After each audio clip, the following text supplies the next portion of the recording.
What is up, everybody? This is your boy, Teran Rodriguez, bringing you another edition of Set Point. And boy, howdy, do we have a big show today. We recap Baylor versus Texas. Did the Longhorns take down the Bears and keep their perfect season intact? Or did the Bears claw their way to an upset victory over the number 1 ranked Longhorns? Texas A&M falling to Mississippi State. Oh my good golly gracious, the Bulldogs have some bite to them. After a 0-4 start, the Bulldogs of Mississippi State take down number 7 Texas A&M not once, but twice. How'd they do it? Who stood out? And what were the keys to the victory? Missouri taking on Arkansas. Did the Tigers catch the Warthogs by the tail, or did Soo-Wee Piggy get an upset over the number 9 Tigers? And we also have the NBA that happened last week. Yes, the NBA, the National Volleyball Association. I never thought I'd say those words, but there's actually such thing.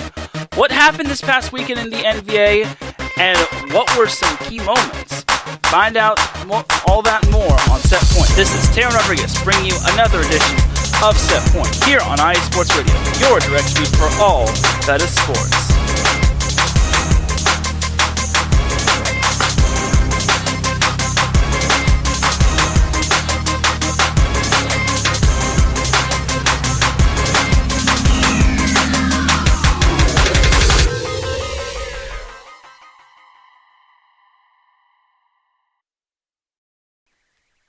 And welcome one, welcome all to another edition of Set Point. Hope you all are having a great Tuesday afternoon. Shout out to all of our IE Sports Radio family who are doing their thing. I also got to give a shout out to another app company, the official sponsor of IE Sports Radio, your direct feed for all that is sports. Another app company with apps such as Meme Me, BS Meter, Facefly, I think it's called Poopfly, and the Beatbox app. Another app company starts by building apps they love and shares them with the world. Find them online at www.anotherappcompany.com and in the Google Play Store. Another app company will also be coming to Apple app stores. Once again, that's another app company, creating apps and sharing them with the world and putting a smile on your face. So just got to get that housekeeping out of the way. So now let's get into the volleyball action. There's a lot to go over this past weekend. Let's start with the thing I made a huge deal about last week in number 1 Texas and number 3 Baylor. Yes, last week Baylor was ranked number 2 at the time, but unfortunately Kentucky moved up to number 2 and then Baylor moved down to number 3, and then it's like, uh-oh. Darn AVCA coaches poll for coming out the day after. Like, why do you got to do that to me? Why do you got to do that to me, AVCA coaches poll? I'm bummed because that's completely awkward. Like, why? Whatever. So anyway, to the Baylor and Texas match. So the first match was very intense and very amazing and dramatic. The first set was actually led by Baylor. Baylor led throughout the entire way and never trailed. Despite the final set score being close, or the first set score being close, Baylor was just ahead of the Longhorns. I don't know what was going on with Texas in that first set. They tried to make one last push, but it was just too late as Baylor took the first set 25-23. Then the second set, that set was a lot closer and was a lot tighter. There were 20 ties in set number 2. 20 ties and 4 lead changes. That's how close this set number 2 was between Baylor and Texas was. Sonia Presley doing her thing with that cannon of an arm, and then also players such as Logan Eggleston and Breon Butler and Skylar Fields just keeping Texas afloat. In the end, Baylor took set number 2, 26-24, and just like that, Baylor is up 2-0 on Texas, and it's looking like Baylor's going to upset the Longhorns, and they're going to hand them their first loss of the season. And in the third set, it was also pretty tight, as there were 16 ties and 6 lead changes, as, again, it was back and forth action between the Longhorns and the Bears. And it could have gone either way. Baylor was thinking sweep, but Texas was like, nah, we're not going down without a fight. And Texas eventually took set number 3, 25-23. This was quite amazing. That was a big statement set, and you're actually going to see that actually played into a little turning point, because set 4, you know how the first 3 sets were tight? Set 4 was the exact opposite. It was one-sided, as Texas just started fast and never looked back. I think they led like 8-1 at one point, and there was only 1 lead change and 1 tie, which is funny. So eventually, Texas just rolled past Baylor in set number 4, 25-13. And just like that, Texas is back in the game.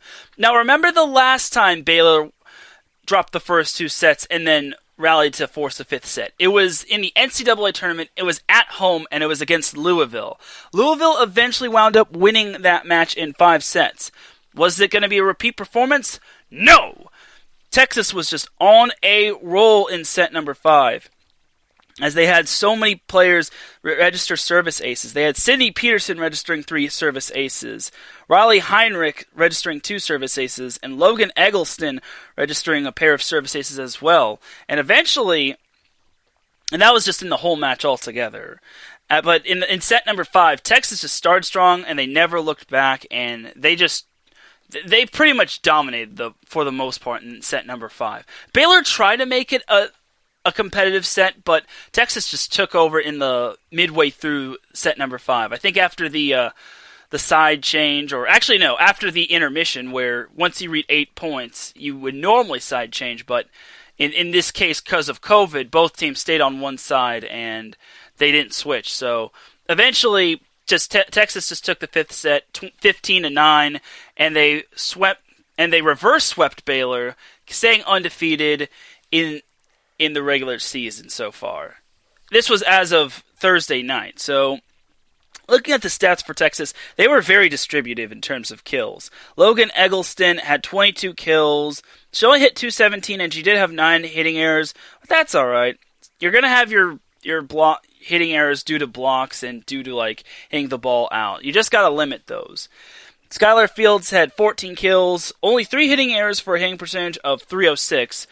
Asia O'Neal had 13 kills, 4 hitting errors for a hitting percentage of .290 after 31 attempts. And Breon Butler had 10 kills, no hitting errors, 18 attempts for a hitting percentage of .556. In terms of assists, Jenna Gabriel had 51 assists. She's pretty much the floor general. She only stands at around, I think she's 5'7". She's not that tall, but she is able to win jousts at the net. And I think that's where her 1 kill came from, which is great and all. Also, in terms of assists, Nalani Iosia had 8 assists, which is quite nice. She's only a freshman, but she's normally defensive specialist, but she's trying to get in some good minutes, so that's some good stuff by Nalani Iosia. In terms of blocks, Texas had a combined 10 blocks, which is good. And in terms of digs, they had 64 digs altogether. They were led by Nalani Iosia and Logan Eggleston, who each had 15 digs. I want to say that Nalani actually played libero, and that's quite amazing because she is only a freshman, and she comes from California. Go SoCal. But that's quite amazing that she's getting all kinds of minutes and she's leading in statistics like that. Sidney Peterson also chipped in 11 digs as well, so that's some good stuff right there. And overall, it was just an amazing come-from-behind victory against Baylor. As for Baylor, they were led by Yasonia Presley, who had 29 kills. She did have 9 hitting errors, but she had a hitting percentage of .308 after taking 65 swings. That's some good stuff, despite the hitting errors. Lauren Harrison also had 15 kills, 5 hitting errors, and 43 attempts for a hitting percentage of .233. That's not bad, honestly. I mean, But the only negative about that is that she was the only other player that registered double-digit kills for Baylor. The next kill leader behind Lauren Harrison was Mariki Vandermark, who had 7 kills, 3 hitting errors, and 18 attempts for a hitting percentage of .222. And then after that, it was Cara McGee, who had 4 kills and 3 hitting errors. I think the plan was just to get the ball to Yasonia Presley, because she is your best weapon offensively, and that's pretty much what Baylor did. And in terms of assists, their 6-2 offense worked to a perfection as... I want to say... I don't know. Did Baylor run a 6-2 offense prior? I have my former notes. They did not. Baylor ran 6-2 offense. Now, I didn't see this game on television because I don't have the Longhorn Network. Rolls eyes emoji. But I will say this, I did not know they ran a 6-2. You learn something new every day. So anyway, as for the 6-2 offense, Hannah Sedgwick led the way in assists with 28, while Callie Williams had 26. Baylor only had 1 service ace on the night, and that was from Chanel Bramschreiber, which is quite interesting. They also missed 9 serves, while Texas missed 14, but they had more aces, so the positives kind of outweigh the negatives. In terms of blocks, Baylor had a whopping 9 blocks, which isn't bad. Only 1 behind Texas. And in terms of digs, they were led by Chanel Bramschreiber, who had 17 digs. Emily Van Slate had 12 digs, and Campbell Bowden had 10 digs, which is quite nice. Oh, and also Callie Williams chipped in 8 digs of her own, so that's some good stuff. But it was just a better overall night for Texas because they defended home court, and that's just absolutely amazing. Now let's go to the second matchup, because that match was also amazing.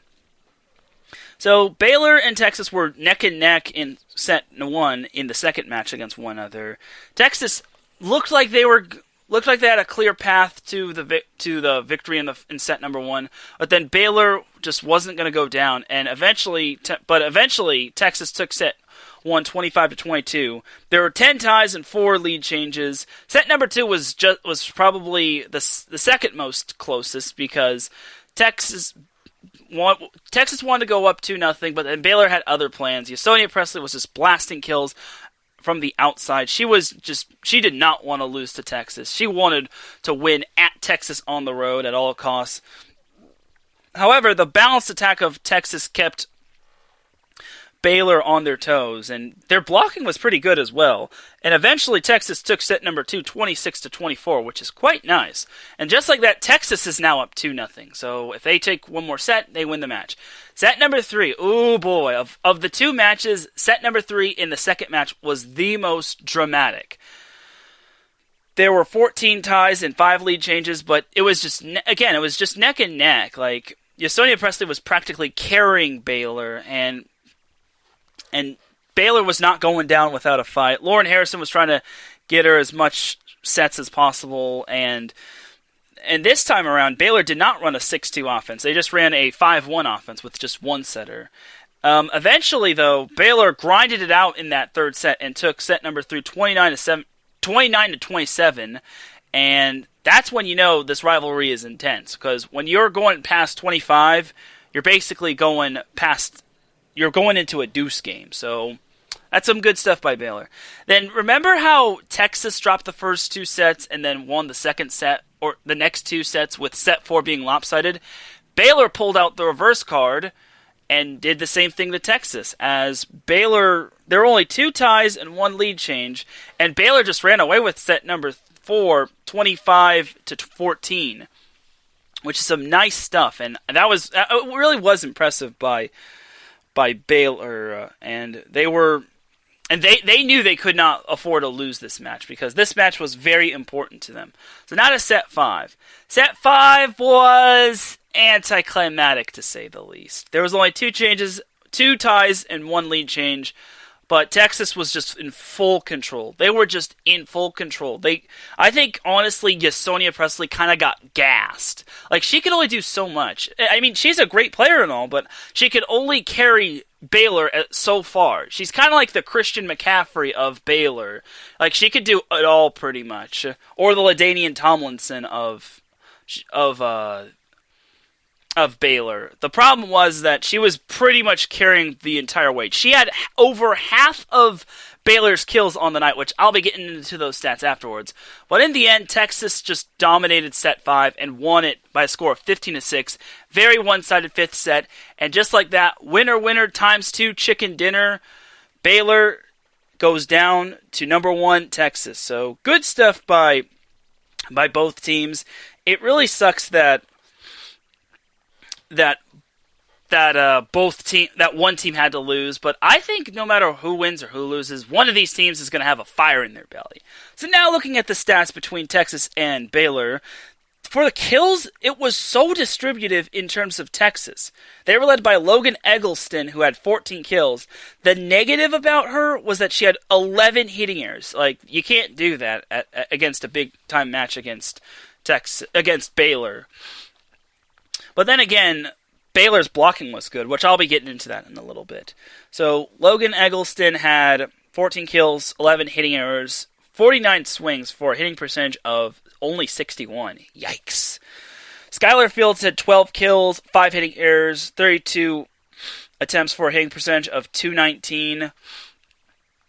Breon Butler had 11 kills, 3 hitting errors, and 25 attempts for a hitting percentage of 320. And then after that, Asia O'Neal and Molly Phillips chipped in 8 and 7 kills respectively. Jenna Gabriel had 44 assists and she had 1 kill, which I imagine it was from either a sneaky dump or it was from a kill off the overpass, or maybe it was from a joust. Who knows? Texas Land had 6 service aces and 18 service errors, which in the end it did not wind up mattering, which you'll see in a little bit.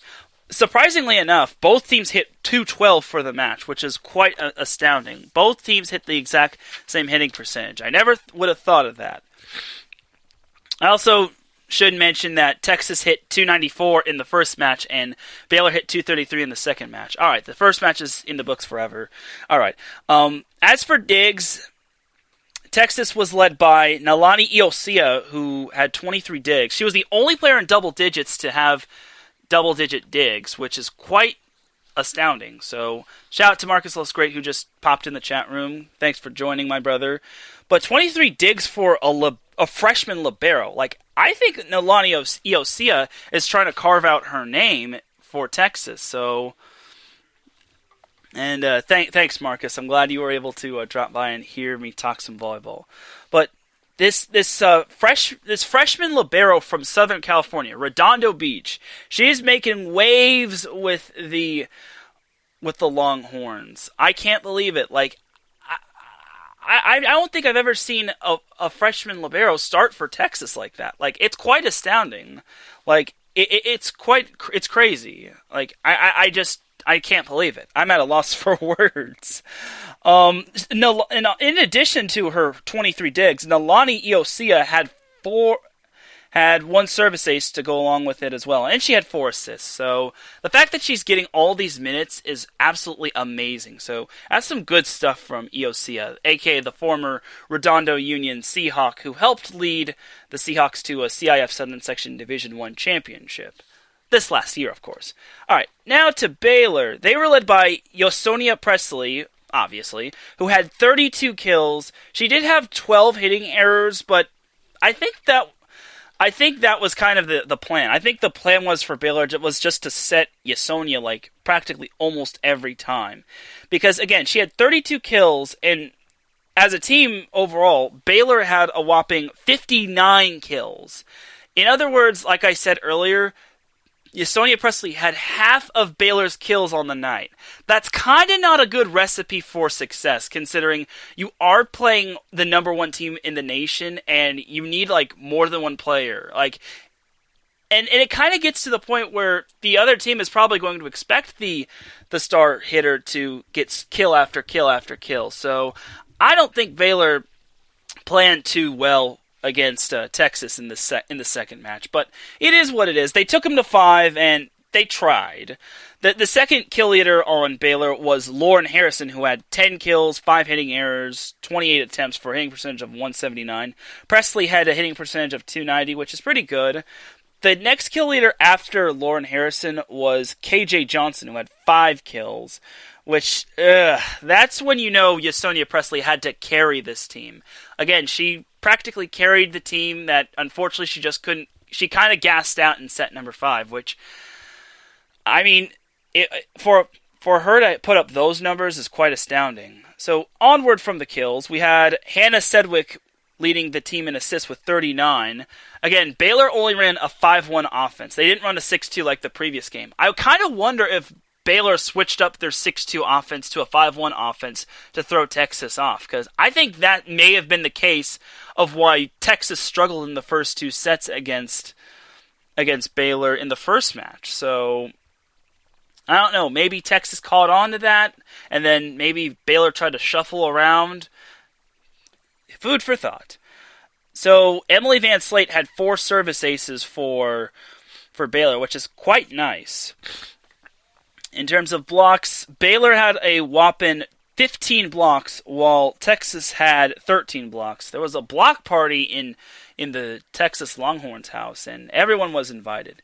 In terms of digs, they were led by Chanel Bramschreiber, who had 14 digs, while Hannah Sedgwick had 11 digs, Emily Van Slate had 9 digs, Ysonia Presley added 8 digs as well.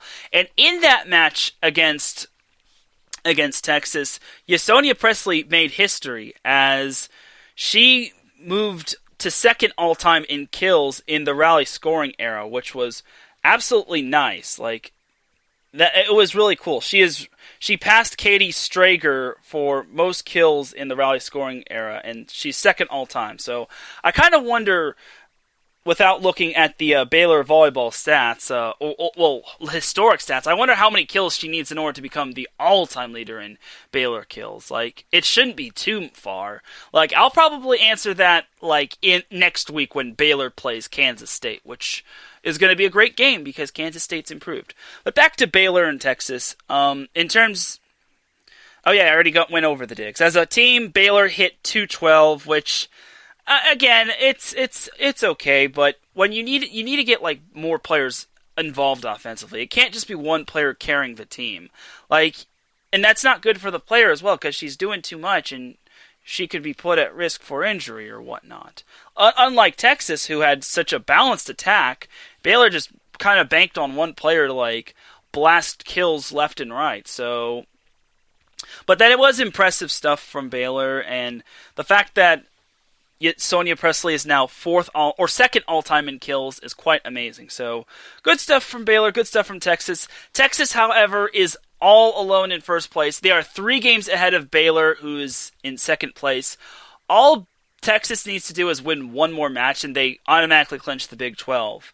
And even if the only way Baylor can win the Big 12 is if Texas loses all their games, which that's not going to happen.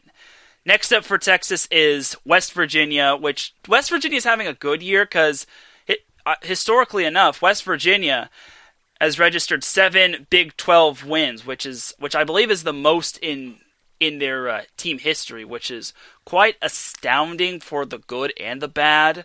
So, but that's cool. That's cool, I guess. I mean, it just goes to show you that West Virginia has improved. Which is nice and all. But Texas also has to play TCU, which I don't think Texas is going to struggle against them. Like, very rarely will you see Texas struggle against an unranked opponent. Like, you got to catch them on their super off A game. So that's pretty much going to do it for Baylor and Texas. Let's go to our second noteworthy matchup. Let's go to the sneaky good matchup that I mentioned last week.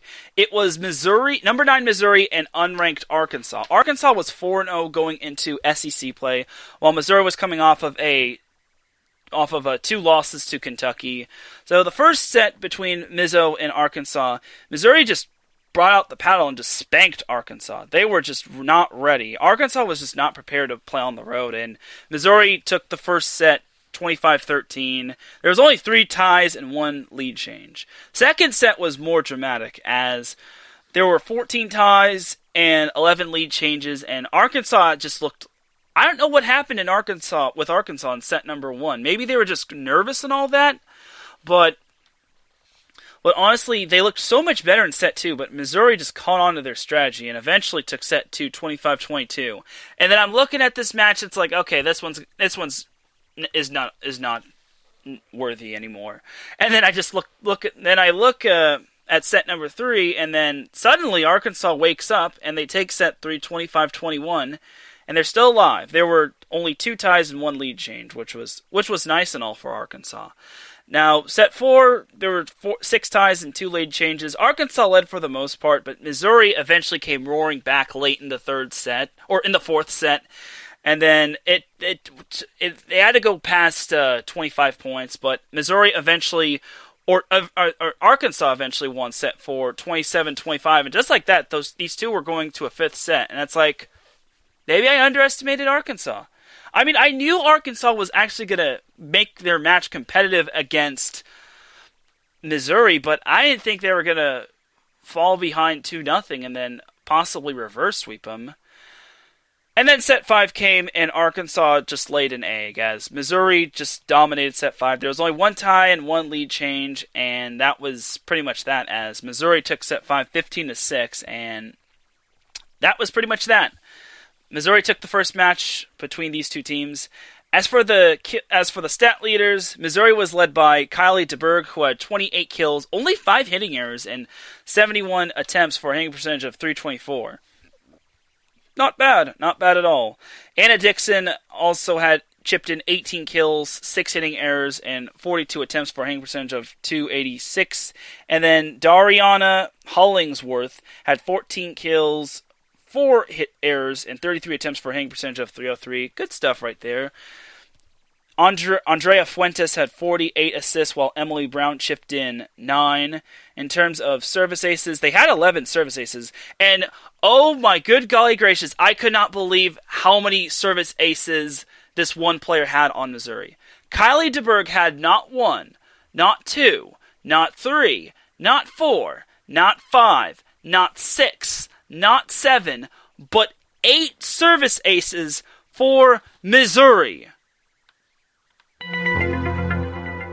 8 service aces. Was Arkansas' serve receive just not that good, or was just Kylie just serving up heat on the service line? Either way, that's just impressive right there. 8 service aces. Man, she did miss 3 serves, but the positives certainly outweigh the negatives. Like, that's just amazing. Like, it's just quite amazing. It just left me flabbergasted. And I think the 8 service aces are actually a school record for most service aces in a match in the rally scoring era. So that's some good stuff right there.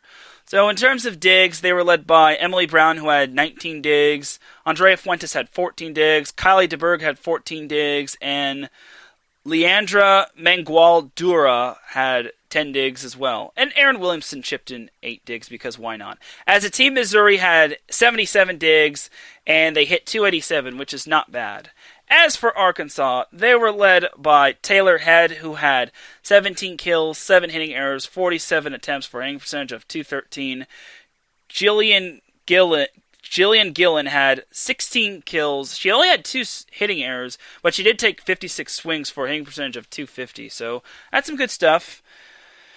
And their third kill leader was Elizabeth Pamphile, who had 7 kills, 3 hitting errors, 21 attempts for a hitting percentage of .190. That's okay, I guess.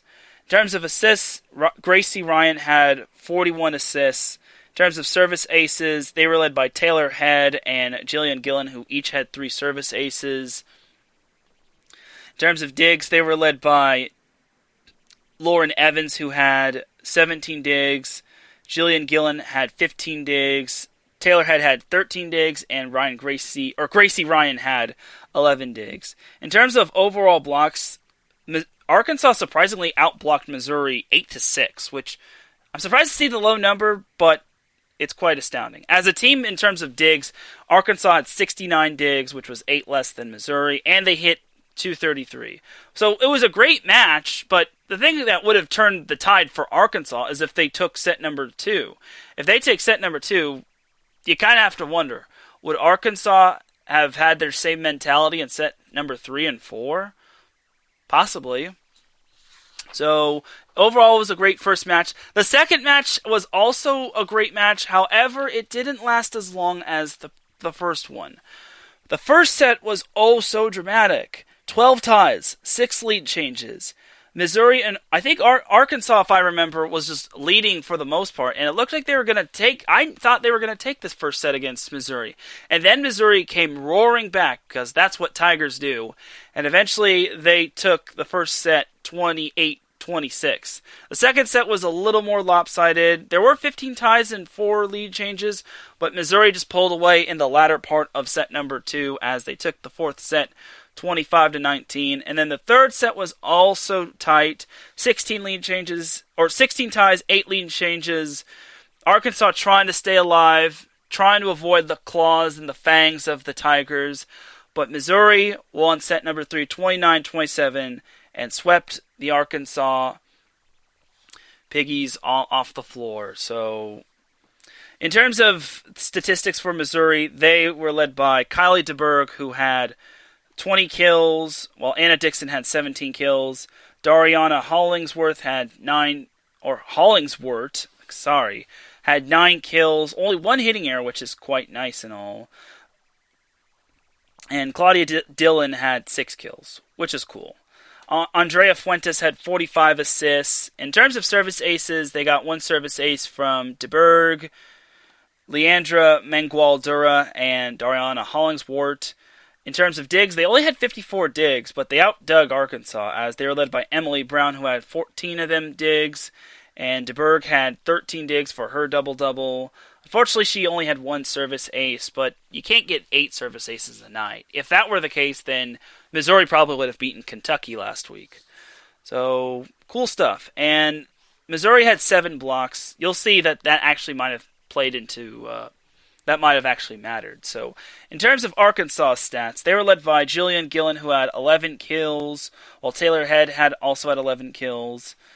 Devin Wheeler had 8 kills, with Elizabeth Pamphile chipping in 6, and Haley I'm going to butcher her name. Haley DeRiggle had 7 kills with only 1 hitting error. In terms of assists, Gracie Ryan had 33 assists. Service ace-wise, Jillian Gillen had 3 aces, while Ryan had the other 2. In terms of digs, they were led by Lauren Evans, who had 13 digs, while Jillian Gillen chipped in her double-double with 11 digs. She had 11-11. I guess her wish might be, hopefully Arkansas can take down their next opponent, because their next opponent might be super tough. In terms of blocks, Arkansas only had 4 blocks on the night. It's no wonder why they kind of lost.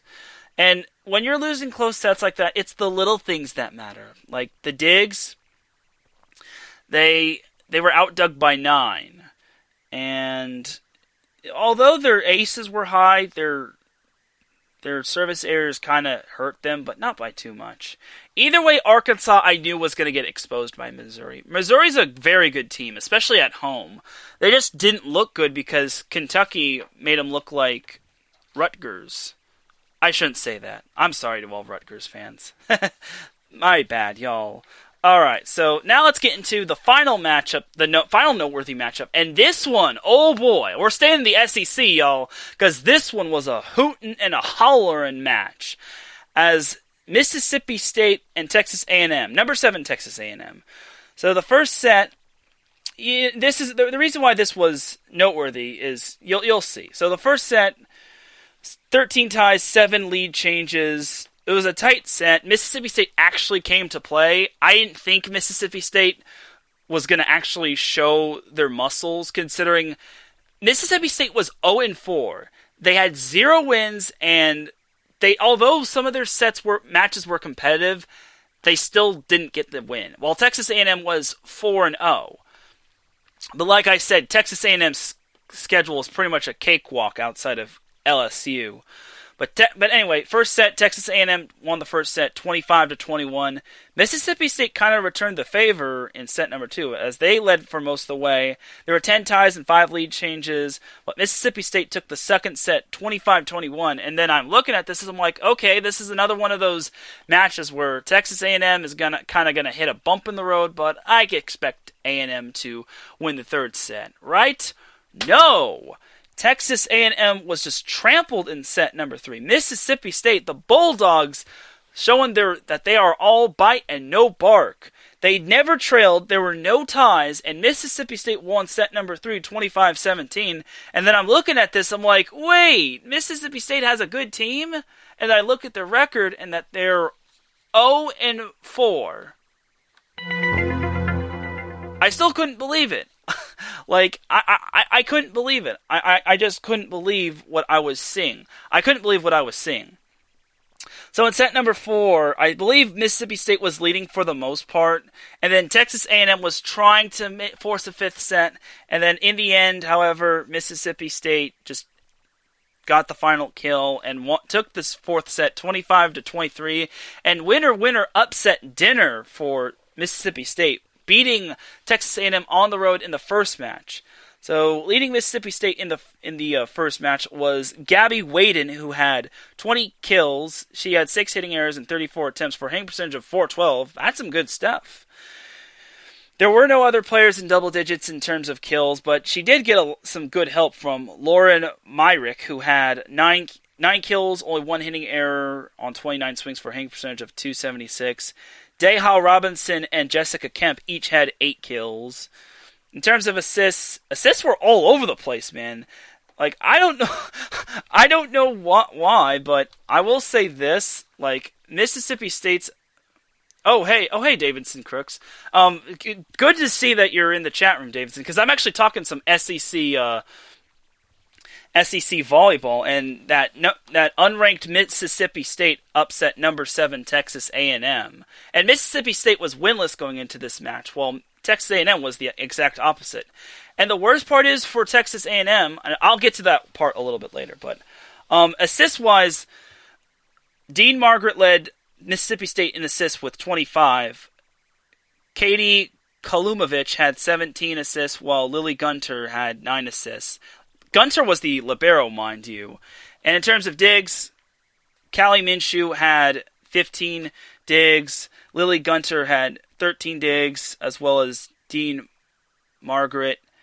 And as a whole, Mississippi State hit 226. But they did have 10 blocks, which is going to come into play. So as for Texas A&M, before I get into their stats, I will just say I feel bad for Texas A&M's fans because their students actually got to come, and more importantly, it was free hot dog night for the first 200 students.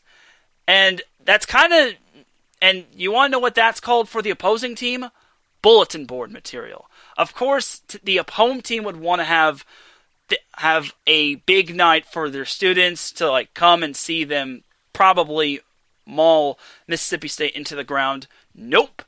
Mississippi State used that as motivation, and they brought their A game and took down the number 7 Aggies. I just couldn't believe it. So now looking at Texas A&M stats, their stats were all over the place. Morgan Davis and Lauren Davis, the two are actually sisters, had 13 and 10 kills, and they led Texas A&M in kills.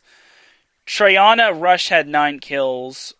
And as a team, oh god, Texas A&M as a team hit 150. That is not going to win you games. You cannot hit 150 and expect to beat a team. I don't care if you're the number 1 team. If you're hitting 150 and you're facing a winless team, you do not deserve to win, and you're not going to win 9 times out of 10.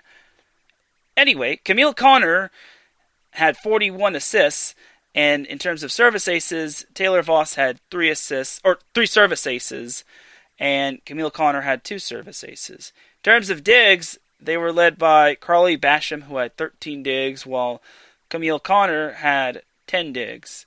And they also got 8 digs from Cameron Ennis. As a team, they had 52 digs. And as a team, this team had a whopping 5 blocks. They had half the blocks Mississippi State had. You cannot have these statistics and hope to beat a winless team. I don't care if you're top 10. Texas A&M. Oh, and Marcus says, tell him. I will say this. Marcus did one time ask, do you think Texas can beat Texas A&M? Absolutely. If Texas played Texas A&M right now, I'd put all the farm on Texas. I don't care where it would be at. I will just say this, Texas A&M deserved to lose. When you're putting up these numbers, 150 hitting percentage, 5 blocks, the digs I don't really mind, and although they did have fewer service errors, I will just say, I think Texas A&M underestimated Mississippi State. I mean, for the most part, Mississippi State had nothing left to lose. They were 0-4, and then Texas A&M was trying to be like their football counterparts, but unfortunately, football narratives and volleyball narratives don't go hand in hand. Sorry. So that was a big win for Mississippi State, though. Like, to go on the road and to basically use the volleyball, to use the 200 students get a free hot dog as bulletin board material was amazing. Now for the second match. Alright, so the second match between Texas A&M and Mississippi State. Alright, so the first set was very lopsided, only 4 ties, 2 lead changes. Texas A&M just walloped Mississippi State. They brought out the belts, they brought out their lasso, they hogtied and horsed the Bulldogs like heifers and won that first set 25-14. And then I'm thinking, okay, well, Texas A&M looks serious now. And then I also saw that Texas A&M was like having a dance-off with Mississippi State, which is cool and all, but that's irrelevant.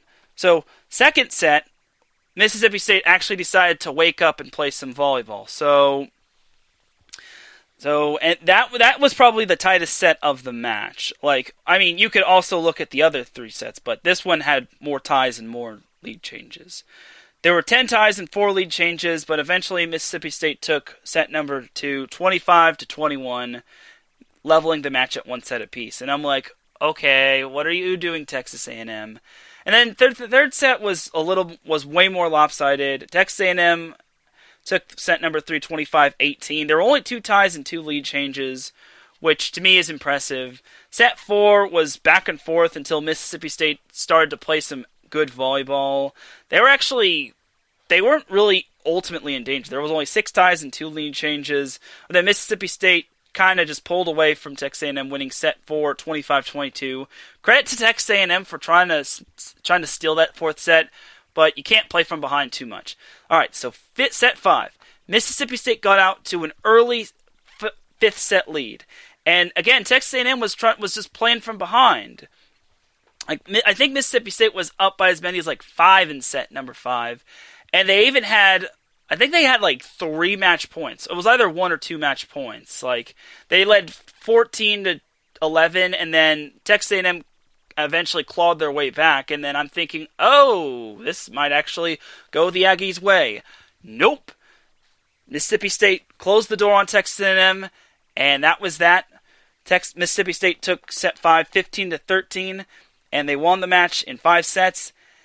And more importantly, they won the season series against Texas A&M. Like, I couldn't believe that Mississippi State actually had that in them.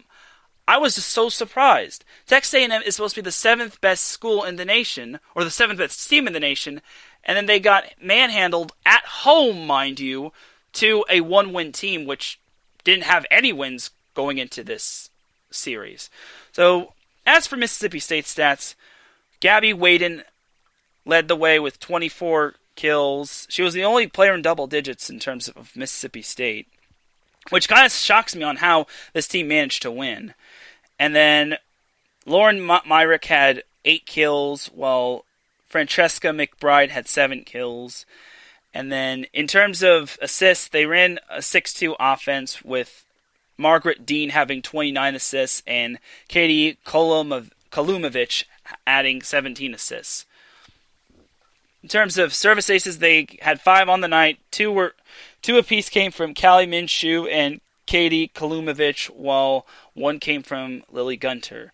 I don't know if what's her face?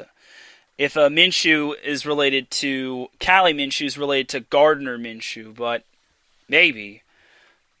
Speaking of Callie Minshew, she did lead the way in terms of digs with 18, while Lauren Myrick had 15 digs, while Lily Gunter had 14 digs, and then Margaret Dean had 11 digs for her double-double, which is cool and all. And I also believe that, and I also did hear that Callie Minshew was awarded the SEC Player or Defensive Player of the Week, which is well deserved on her part. So, again, I don't know if Callie Minshew is related to Gardner Minshew, but probably not, because Gardner went to Wazoo and she went to Mississippi State. But maybe they're both Southern. Derp. Anyway, as for Texas A&M, they were led by Treyana Rush, who had 14 kills, while Morgan Davis and Mallory Talbert each added 13 kills. Cameron Ennis had 8 kills, while Lauren Davis had 8 kills of her own. In terms of assists, they were led by Camille Connor, who had 49 assists, and also chipped in 4 kills, too, which is nice and all. In terms of service aces, they had 6 on the night, and they had 3 from Taylor Voss. And in terms of digs, they outdug Mississippi State, and they were led by Carly Basham and Taylor Voss, who each had 21 digs, while Cameron Ennis had 12 digs. In terms of blocks, they had 12 on the night, and they only hit 191. Mississippi State, on the other hand, hit 166. And in terms of blocks for Mississippi State, they had 6 blocks. So now the roles are reversed. Mississippi State had the inferior stats to Texas A&M. So this makes me ask the question: why did Texas A&M not beat Mississippi State? They had all the numbers in their favor, but they couldn't beat Mississippi State. Like, how did they lose twice at home to a team that didn't even have any wins coming in this series? I just don't know. Why? Texas A&M, you are frauds. You are frauds, and you have been voted out of the SEC Among Us group. Goodbye. So, okay, I'm just being wacky. But it was an impressive victory for Mississippi State nonetheless. So that's some good stuff right there in terms of the SEC. I said there wasn't going to be too many other noteworthy matches. I was wrong. I just thought the only noteworthy match was going to be Baylor and Texas, but then we got some other matches in the SEC, and Marcus says he loves that laugh. I'm glad you do, Marcus. Alright, so we're actually going to take ourselves a quick commercial break, but when we come back, we are going to be talking about the NVA, not the NBA, the NVA, the National Volleyball Association, and its teams. Also, we're going to preview some noteworthy matchups for this week. So you are listening to Set Point here on iSports Radio, your direct feed for all that is sports. We'll be right back after these messages.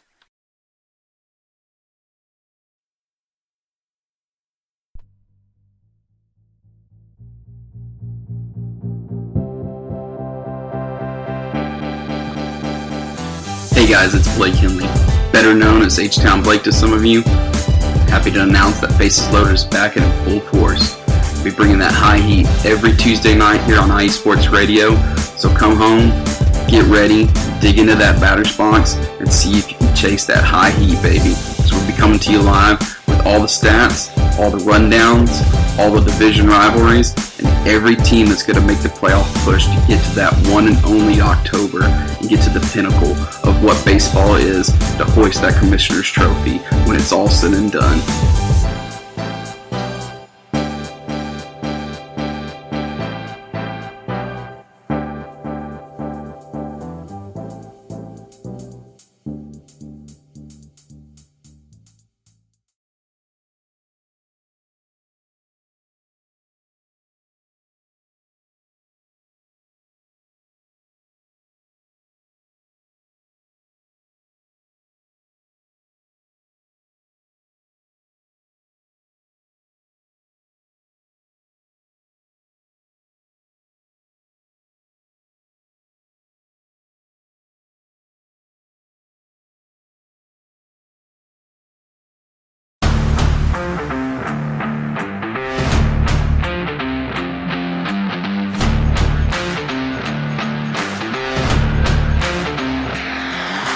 What's good, fight fans? It's your boy, Marcus Los great.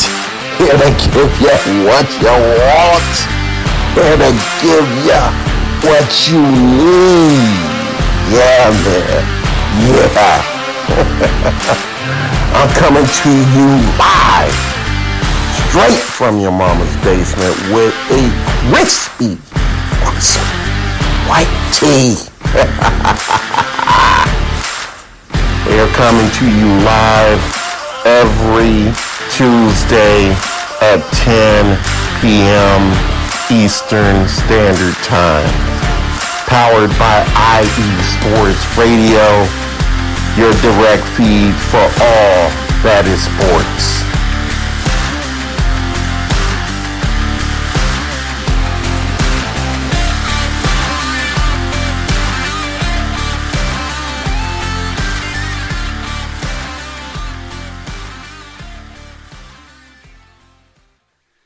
And we are back with some set point action. We're back with segment 2. I definitely appreciate those that are popping in the chat room, such as Dave Friedman, who did an amazing job with his show on the Kansas City Shuffle. And then Marcus Losgray, who's still in the chat room. And his show, Gloves Off, will be coming on in about an hour. But right now, it's time for a little story time with Teran. Yes, gather around, everybody, because Uncle Teran is about to tell y'all something you probably didn't know. Alright, so in a galaxy far, far away, there lied the world of sports. There were all sorts of sports, such as the NFL, the NBA, the National Football League, the NBA, the National Basketball Association, the National Hockey League, the Major League of Baseball, the WNBA, the Women's National Basketball Association, NASCAR, you name it. There were all sorts of sports in this world. But then there was one sport that most people probably didn't know that existed. Volleyball. And most people probably didn't know about this, but last Wednesday, I found out something I never ever would have guessed. There is such thing as the NVA, National Volleyball Association. I couldn't believe it when I first heard about it myself. Like I was past 6 days old when I found out about this. I'm like, what? There's such thing as the NVA? I couldn't believe it, honestly. And the fact that there's actually a professional volleyball league all over the world, and I think in North America, it was quite astounding. And I had to take a look at this just to see if this was legit. I'm like, okay, what the heck is this? And it was actually a legit volleyball league. It was a pretty legit volleyball league, and I was just, my jaw was dropped. And there are 8, okay, so to try to speed this along, there were 8 teams in the NVA, and they all did and they all faced off against one another. And this is actually a men's league. I don't know if there'll ever be a women's league, but I'd hope so. So the teams that are in the NVA, all right, like everybody, y'all better listen. So the teams in the NVA are the Los Angeles Blaze, hailing from Los Angeles, the Ontario Matadors, the Las Vegas Ramblers, the Orange County Stunners. Before you ask what Orange County is, where Orange County is, that's in California, and that's pretty much where I'm in, the location where I'm at. So, yeah. Anyway, the Utah Stingers, Team Freedom, which is located in New Jersey, which is cool. The Tennessee Tyrants, not the Tennessee Titans, but the Tennessee Tyrants. So, Davidson, I don't know if you're still in the chat room, but Tennessee has themselves a professional volleyball team. And Southern Exposure. Southern Exposure is from Fort Lauderdale, Florida, which is cool. So, I was pretty astounded by this, and I actually knew some of the players in the NVA, within these NVA teams, like, especially from, and the one player that stood out to me the most was from the Orange County Stunners, was Nick Amato, who was a former guest on Set Point, and I was like, what? Nick is playing in a league? That is awesome. Like, if you all remember the interview that we had, that Jack Stafford and I had, I don't, obviously, Nick was unsure about what his volleyball career was going to look like because he had just been 1 year removed from graduating from Long Beach State. So yeah, it was quite astounding that I found out about this league. And I like this league. Like, I saw this league, and it was really cool. And I'm glad there's such thing as an NVA. The problem is that it's not going to be anywhere on ESPN for some time unless there's like an ESPN V. So honestly, this was a great change of pace for the most part. And I'm glad that there's like teams growing the game and starting professional volleyball teams. There's 5 teams in the West Coast or Pacific region. There's 1 team in the Eastern region, and then there's 2 teams from the South, being Tennessee and Southern Exposure. So I was quite astounded by this. I couldn't believe my eyes, and I didn't even know they were starting play. It's like, where has this been all my life?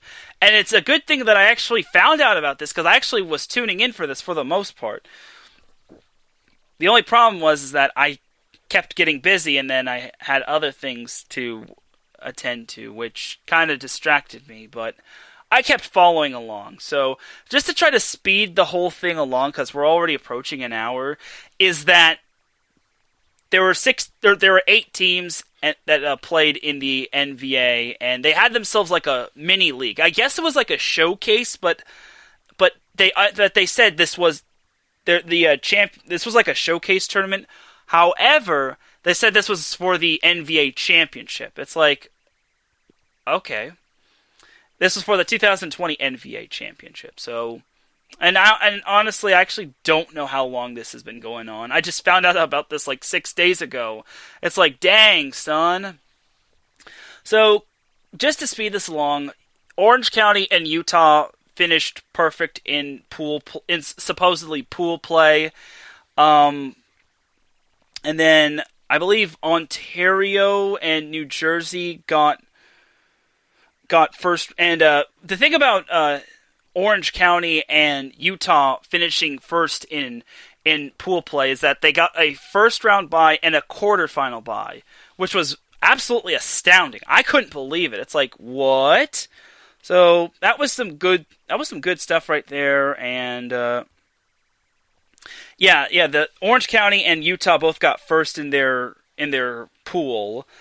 Like, this was group stage results, not pool play. And they had the National Conference and the American Conference, kind of like the American League and the National League, except in volleyball. And then the AFC and the NFC, and then the Eastern Conference, Western Conference. You get the point. So Orange County finished first in the National Conference, while the Las Vegas Ramblers finished second. And then Team Freedom finished third, and then Southern Exposure finished fourth.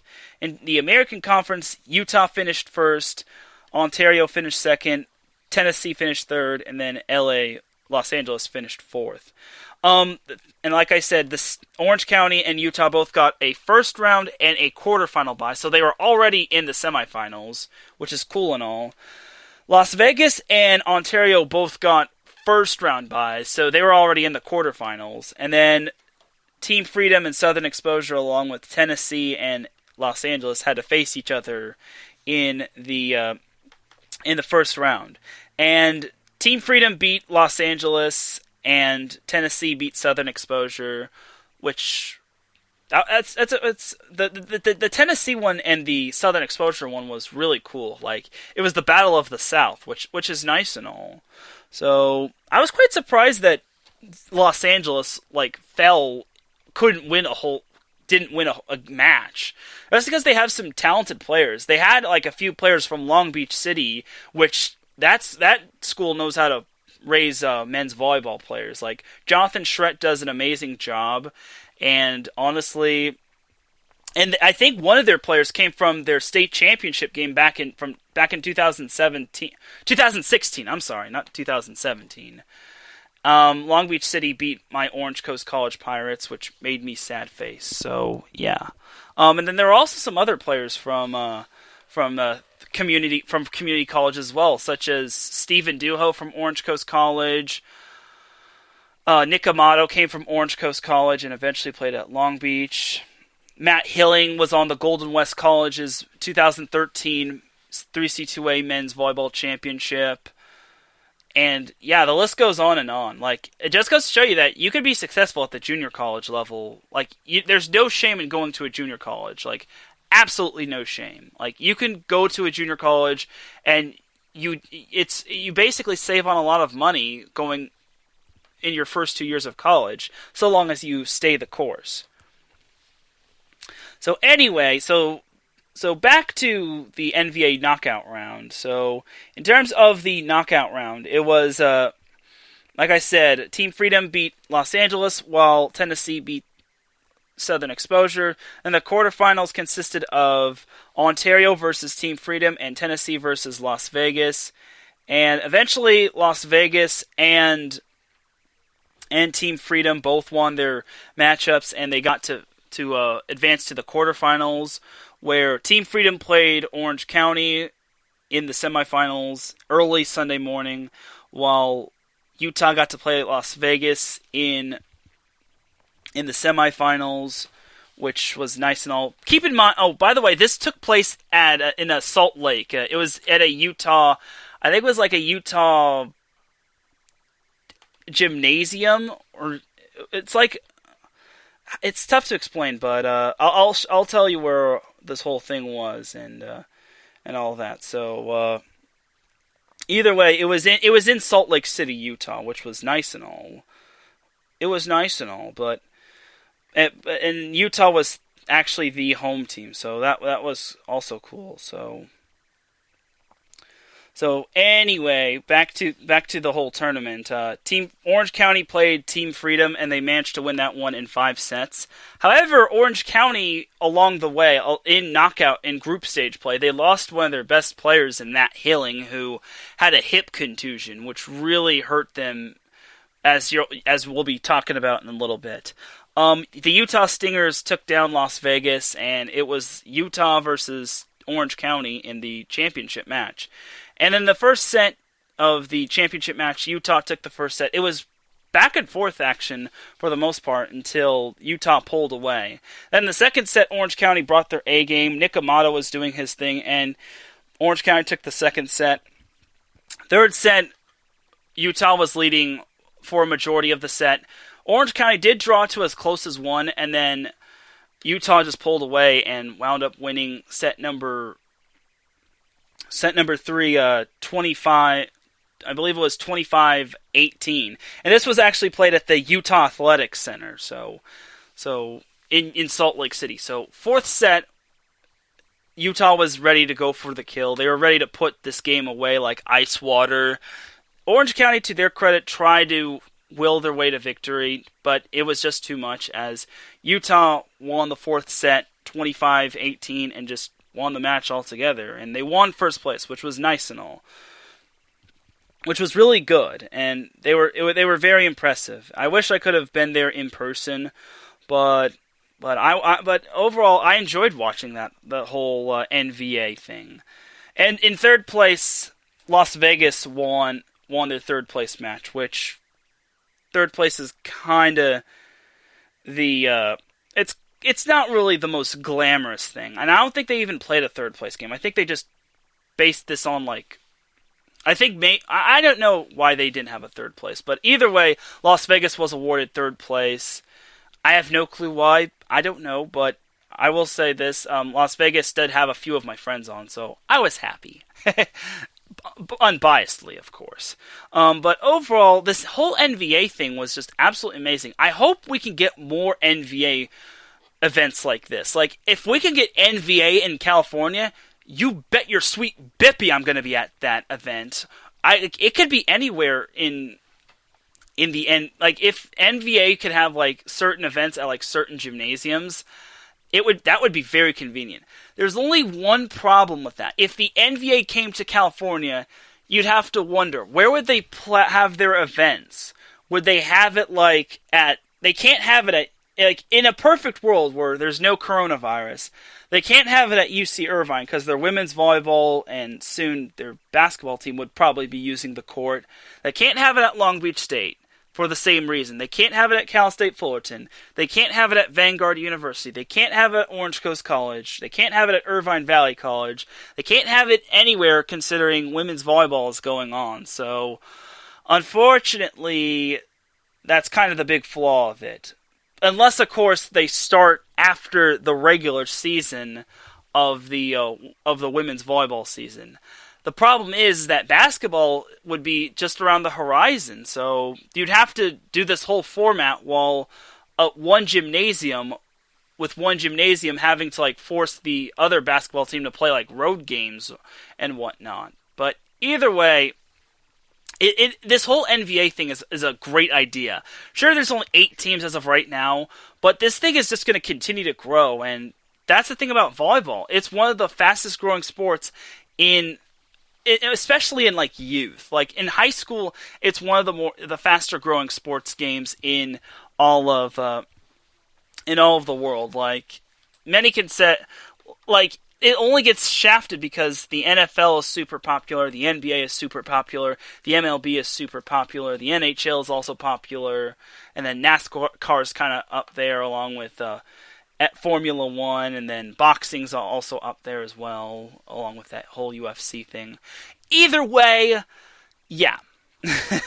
Either way, but one day, hopefully, the NVA just gets as big as hopefully, not as big as the NFL, because no one's going to be big as the NFL, because of Roger Goodell. I'm just kidding.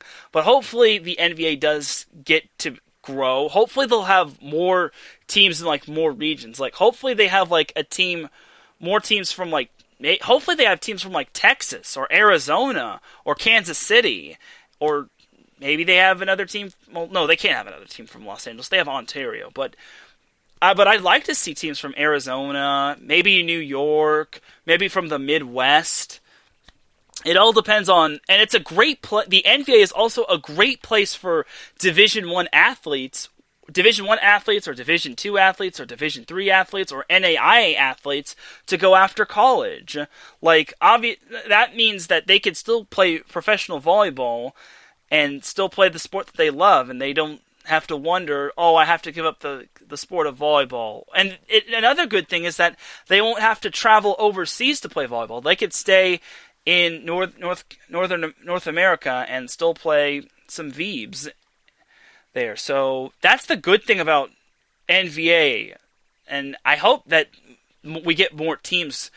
I'd really like to see a team from Kansas City or Arizona or maybe Michigan or New York. I'm just at this point I'm just spewing off regional shows from IE Sports Radio. But either way, that's my little spiel that's my little story of the NVA, and I know I kind of veered off topic coming from story time with Teran, but that's kind of what I wanted to tell y'all about in terms of the NVA.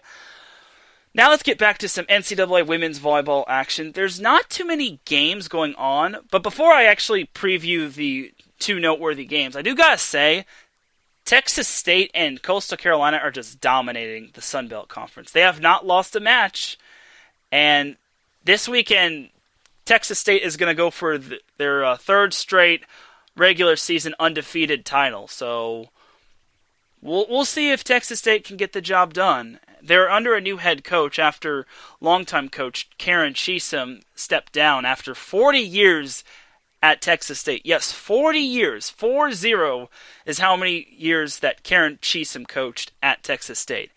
Absolutely amazing. But she's enjoying her time by herself. No, not time by herself. She's enjoying retirement. That's what I meant to say.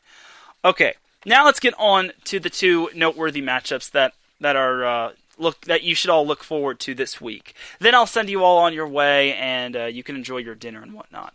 All right, so the first matchup worth noting is number 4 Florida. Number 4 Florida is obviously number 4 in the nation, and they are 4-0 in SEC play. They don't have any non-conference games because COVID and whatnot. Their only negative thing about being 4-0 is that their 4-0 record is courtesy of 4 not-so-great teams. Alabama, and Auburn. They swept all three of those. And Auburn hasn't won a match. Alabama just recently won their first match of the year. Honestly, I'm not ultimately impressed with Florida, and they haven't really broken a sweat. So, and that's kind of the thing about Florida. They have such a cupcake schedule. Like, they had Alabama, then Auburn. It's like, what? It's like, why couldn't they get, like, Kentucky or A&M? And then this week they play South Carolina. And then their last week of regular season SEC play, they play Georgia, and not Georgia Tech, Georgia. And that's kind of their only tough opponent, which, if Georgia actually upsets Florida, I will laugh. But anyway, for Florida and their statistics, they are led by Ta'ara Caesar, who has 51 kills. Thayer Hall has 43 kills. And Holly Carlton has 20 kills. In terms of assists, they are led by Marley Monserez, who has 128 kills. Or, not 128 kills. She has 128 assists. In terms of digs, they are led by Paula Sarame, who has 40 digs. Ellie McKissock has 33 digs, and Ta'ara Cesar has 31 digs. In terms of blocks, they have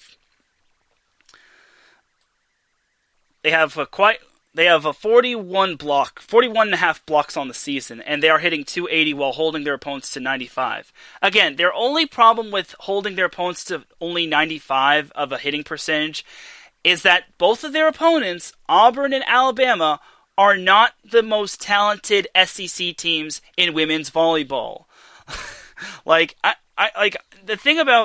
That's the thing about Florida. Like, they haven't beaten anyone worth noting. They haven't struggled with anyone. They kind of struggled in their second match against Alabama, but to me, I think this is kind of their first challenge of the season. Now let's look at South Carolina, as they were number 15 going into this week. They probably might change next week because they did lose to Tennessee this past week, and that's not good because you can't lose to teams like Tennessee because reasons, and yeah, you're in the SEC. You can't afford to lose games like that. And they also lost to Georgia. They lost to Tennessee last weekend, and I know my boy Seth Eves was happy, and then South Carolina also lost to Georgia. So anyway, as for South Carolina, they are led by Kyla Manning. I don't know if she's related to Peyton or Eli. Probably not. Who has 58 kills. Michaela Robinson has 54 kills. Riley Whitesides has 47 kills. And Ellie Duprich has 29 kills. In terms of assists, their assists are all over the place. Mallory Dixon has 132 assists, while Courtney Weber has 43 assists. And then Ann Kaylee Thompson has 12 assists, and Camilla Kovas has 10 assists. We don't care about that. In terms of digs, they are led by Riley Whitesides, who has 45 digs, and Kyla Manning also has 45 digs as well. Mallory Dixon has 44 digs, Camilla Kovas has 40 digs, and Jess Vastine has 24 digs as well. In terms of hitting percentage, this team is hitting .212 while their opponents are hitting .195, which is solid and all. In terms of blocks, the South Carolina has 50 while their opponents have 48. Like I said, their losses came at the hands of Georgia and Tennessee, both of which they lost in 4 sets, while they've beaten Auburn and Georgia. I don't know why they... and they also beat Tennessee the second time. So, and according to my statistics, it looks like this hasn't been updated since the second match, the first match against Tennessee. So these stats are probably not accurate, but you get what I mean. So before I go on, I gotta give a shout to Ben Suttereth III on popping in the chat room. I definitely appreciate you tuning in. Great show yesterday with the weekend wrap-up show, his 200th episode, and thanks for having me on the 200th episode farewell live stream. It really meant a lot, and great job. Anyway, as for South Carolina and Florida, this is Florida's first challenge, if you can say. Florida has not been challenged this season, and that's the problem. Florida has I said Texas A&M had the cupcake schedule until their loss to Mississippi State. Florida has the most cakewalk schedule out there. It's like they play no top 15 teams. They don't play anyone worth noting. Their only true matchup is this matchup and probably Georgia. And that is the biggest flaw when it comes to this SEC thing. Like, you only get 8 matches in the fall. I hope they continue SEC play in the winter time, because remember, the NCAA women's volleyball season continues in the winter, and then it'll go straight through till like April, where the championship will be held. So to me, South Carolina is also getting their first challenge. Like, this is kind of the tale of two teams, except the tale of two different teams. Florida has been just mowing through their opponents, while South Carolina has been up and down with splitting their matchups against Georgia, and then splitting their matchups at Tennessee. So this kind of begs the question, can South Carolina actually show up to this match? Like, will we get the exciting, jubilant South Carolina, or will we get the South Carolina that's not going to put up an effort? Because this is going to be at South Carolina, and this I was going to not consider this to being a noteworthy matchup, and then I'm like, you know what? Number 15 versus... This is a matchup of two ranked teams. Because remember, it's top 15 teams that face one another. It's not top 25 yet until every team gets to play. So, as for my prediction of Florida, South Carolina, I think Florida is going to win both these matchups. However, I will say this. I expect South Carolina to take at least one set of this whole series. Like, I would be shocked to see South Carolina getting swept in both matchups. I know Florida is really good. They are a top 5 team. They are number 4 in the nation, but they haven't proven it. Like, there's a reason why they are behind Baylor and they are behind Kentucky. Kentucky has the number 1 recruiting class. Baylor is obviously Baylor, and then Texas is just on another level. So, to me, Florida now has to prove themselves. Otherwise, they're going to get voted out, and they are going to be an imposter, just like Texas A&M was. I still couldn't believe Texas A&M lost twice at home to Mississippi State. That is completely disgusting. That is blasphemous right there. Blasphemy, my people. But I will say this, I'm going to say Florida wins the first match in 4 sets, and then they win the second match in 4 sets as well. So I expect South Carolina to be competitive, but I don't expect South Carolina to win. And now saying this, I probably just gave South Carolina some bulletin board material. And these matchups will be played tomorrow and Thursday, which is cool and all. I'm surprised they actually have games on Veterans Day, but maybe that's not a national holiday. I don't know. Food for thought. But yeah, that's pretty much South Carolina and Florida in a nutshell. Now, this matchup isn't really the most noteworthy matchup, but it is a matchup that's kind of interesting. It's Kentucky versus Mississippi State. Now, I know Mississippi State is 2-4, but their wins over Texas A&M really intrigued me. I still couldn't believe it. And now Mississippi State gets to play Kentucky at home. This is a complete mismatch, however, because Kentucky is indeed the number 1, or they're the number 2 team in the nation. Their only problem is that they suffer from not having played a whole lot of games, or a whole lot of matches, because the SEC started their season late because reasons. COVID.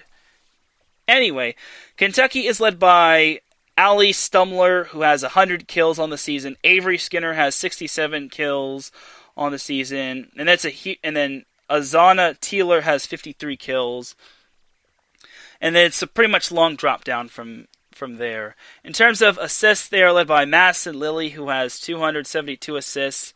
Gabby Curry has 26 assists, but she's the libero. In terms of digs, they are led by Gabby Curry, who has 72 digs. Stumler has 61 digs.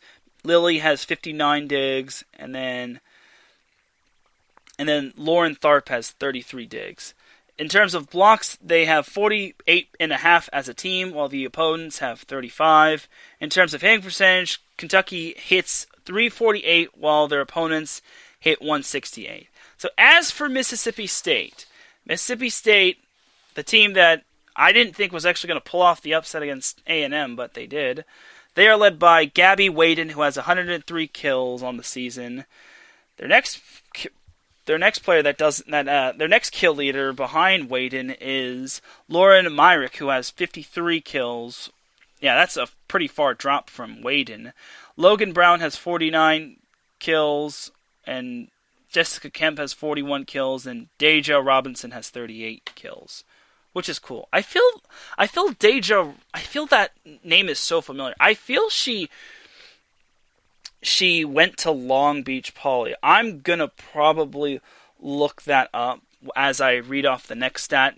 The leader in assists is Margaret Dean, who has 146, while Katie Kalumovich has 105. So like I said, Mississippi State runs a 6-2 offense. They run two setters, kind of like how the New Orleans Saints have two quarterbacks in Taysom Hill and Drew Brees. For all you football buffs out there. So in terms of digs, they are led by Lily Gunter, who has 93 digs. Lauren Myrick has 69 digs. Margaret Dean has 64 digs. And Logan Brown has 48 digs. And I'm looking at this Mississippi State roster if she actually went to the school that I think. Nope, never mind. I thought Deja Robinson went to Long Beach Poly, but I was mistaken. I'm thinking probably of Deja Williams or something like that. Anyway, back to Mississippi State.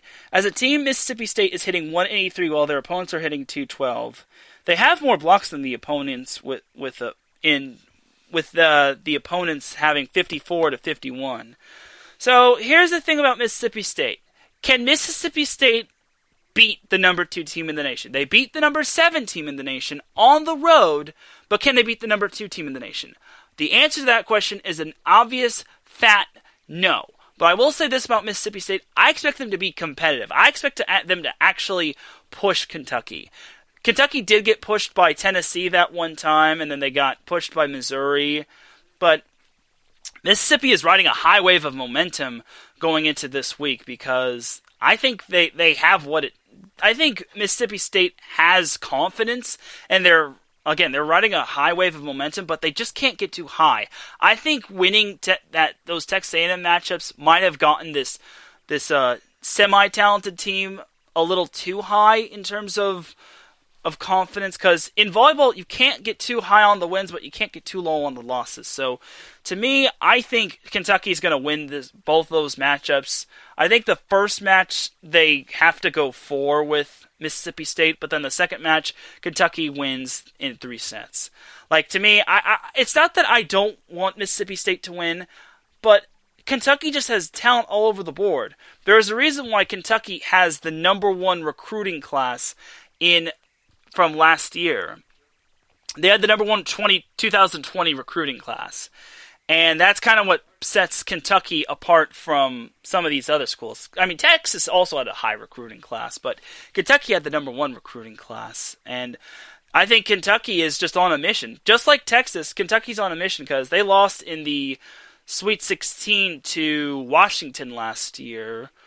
And honestly, I really think that Kentucky is pretty much just going to be too strong for Mississippi State. I hope Mississippi State can give their fans something to cheer for. I just hope it's not overly humiliating for them.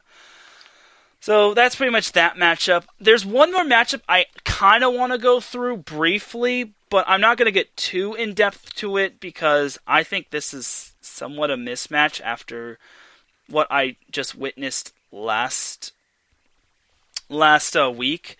It's Arkansas, then number 7 Texas A&M against Arkansas. Both these teams are 4-2. The thing about this matchup, I'm not going to go too in depth on this because we're almost approaching 90 minutes, but either way, Arkansas, to me, got exposed against Missouri. I'm sorry to say this, but I don't think I don't think that match against Missouri did them any favors.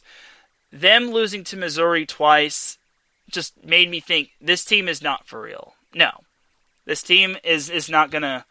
This team will not beat any ranked teams going forward, because Arkansas's wins are only against Mississippi State, which they beat them both times in 5, and then they beat Ole Miss.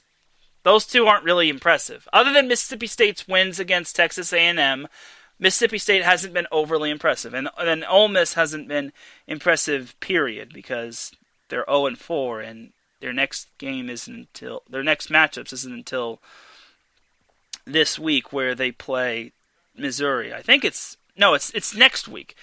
Next week, Missouri and Ole Miss face one another. But to me, I just think this is kind of a mismatch. Although Arkansas does get to play Texas A&M at home, and that's kind of the benefit for them, I just don't see how Texas A&M is going to lose to another unranked opponent.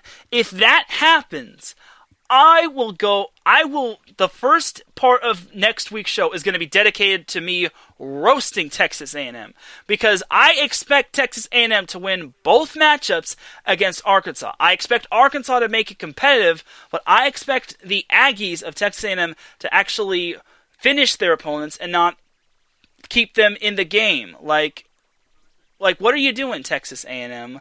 Again, volleyball and football narratives just don't go hand in hand, unfortunately. So, again, but yeah, I promise you all that. Next week's show is going to be dedicated to Texas A&M should Texas A&M lose at least one match to Arkansas. I think Arkansas is a competitive team, but their 4 wins don't do them any favors. I mean, I guess maybe I could tweak their Mississippi State wins being somewhat impressive, because they won in a 5-set thriller, and they won on the road, so I guess that's kind of good for Arkansas. But they're playing Texas A&M, and Texas A&M is just such a good team.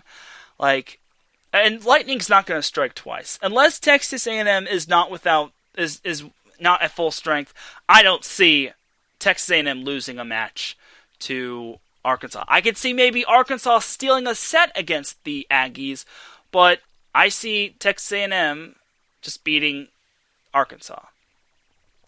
Sorry, y'all, but I will hopefully, but I will be talking about recapping these matchups next week. So, yeah, but overall on the SEC play is actually going to be coming to a close. I think after this week, there's one more week of SEC play. Actually, no, there's 2 more weeks, because LSU has to make up their match against Ole Miss, because I think it got postponed because of COVID-related things. I'm not sure. Don't quote me on that. But so theoretically, we have 2 more weeks of SEC play left. And it's only going to be a matter of time before the whole fall volleyball season has to be put on postponement, because of NCAA reasons. The whole NCAA women's volleyball world is going to be put on hold until January 22nd, where every team gets to play, whether it's from the Pac-12, the Big West Conference, the Ivy League, the ACC. Well, the ACC already played, but the AAC. And you get the picture. Every conference is going to come out and play, even the WAC, where GCU and Cal Baptist get to play. So, yeah. But I think that's going to do it for today's episode of Set Point. Thank you all for tuning in to this episode. I definitely appreciate it. I can't believe I am on 63 episodes. It feels like yesterday I started Set Point, but not really, because it isn't yesterday. But I'm glad I was able to share with you all about the National Volleyball Association, along with the best volleyball matchup we will be seeing, the best women's volleyball matchup we'll be seeing in 2020 in terms of the regular season. In terms of next year, we'll probably get more amazing, noteworthy matchups, maybe between Stanford and Wisconsin and whatnot. We'll have to see what everyone's schedule looks like. So we'll see. And we'll see if some of these teams that already played in the fall will get to play more in the fall next calendar year. So hopefully we do, because it's entertaining to see a lot of these teams. So yeah, I think that's going to do it for today's episode. And without any further delay, it is time to drop the beat, because I'm about to dip like a banana in chocolate. You feel me? Thank you all for tuning in to today's episode of Set Point. Thank you to Marcus, Ben, Dave, and Davidson for joining me in the chat. I definitely appreciate it. Thank you to everyone listening on the live stream. If you're listening on the replay, I definitely appreciate that as well. For everyone here at iSports Radio, and for our amazing sponsor, another app company, this is Teran Rodriguez signing off. Have a great rest of the week, and I will see you Friday for the SoCal Supreme Sports Show. Have a great night, everybody.